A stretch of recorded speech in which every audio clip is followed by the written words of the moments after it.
I'm the MLA for Calgary Elbow, and I was the Justice Minister for the past 3 years. And before that, I did a lot of work overseas actually, I spent a lot of time in the Philippines, in Mindanao, in the autonomous region of Mindanao, on local governments projects. And I've run election programming in Afghanistan and judicial training projects in Vietnam. So spent a lot of time growing up in Alberta, but also spending some time outside of the province, and I'm really excited about how our province has changed. You know, we've had 1 million people come to this province in the past 10 years, and we're going to have 1 million more people come in the next 10, and it's going to make for a really diverse community. And what we need to be doing is preparing for that in a way that when people choose to come to Canada, just like my grandparents did, that they're going to be able to connect into the community and find meaningful employment.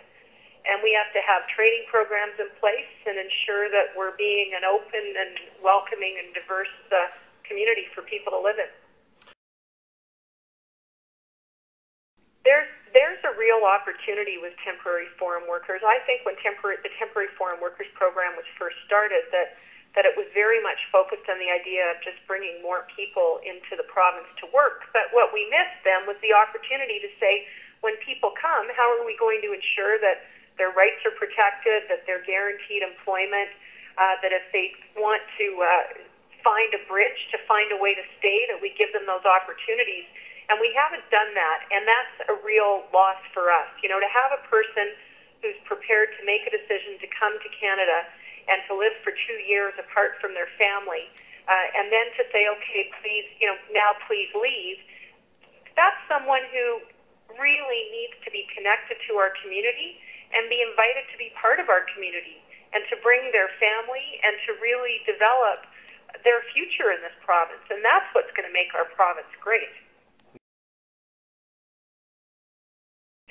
Well, it's really interesting for me to think about people that I know that have moved here, I can say from the Philippines, but from lots of places around the world, where we see really strong, what I'd call cultural activities going on within communities. But what we have to do a better job of as Albertans is be able to talk about what culture means to our whole society.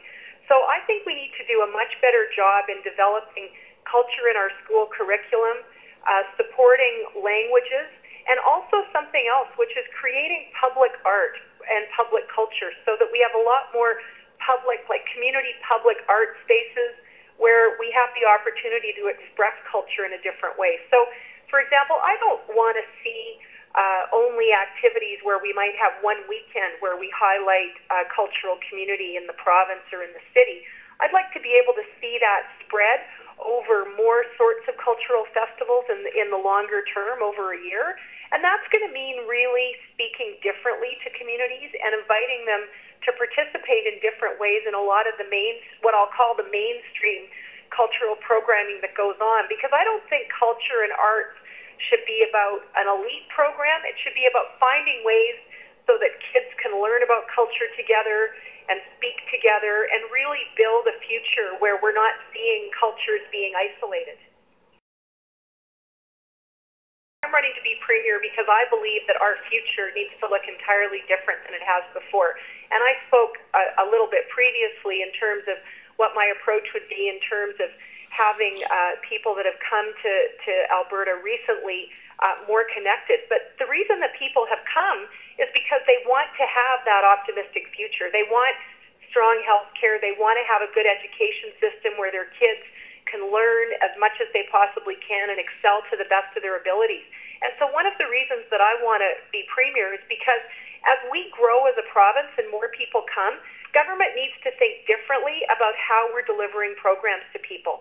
We need to see a more diverse group of people making decisions, people with international experiences, but also a younger group of people that are there to talk about doing things differently. So that when we talk about healthcare, we're not just talking about putting more money into healthcare and doing the same thing, but we're talking about injury prevention, workplace safety, mental health issues, ensuring that families are getting the support that they need so that they're not living in stressful situations that lead to conflicts.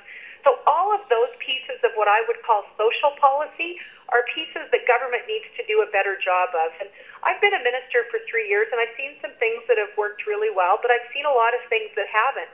And very often I think the things that haven't are because government presumes that they know how to do things. And we forget that one of our opportunities is to bring people who haven't been connected to our community decision-making and to politics into our conversation about what the future should be. I want people to feel that this matters and that this is a relevant process, because our future will be defined by people who are going to get involved in politics who haven't done that yet. And we need to ask those people to take the time to become engaged, because it's going to matter to all of us in the future.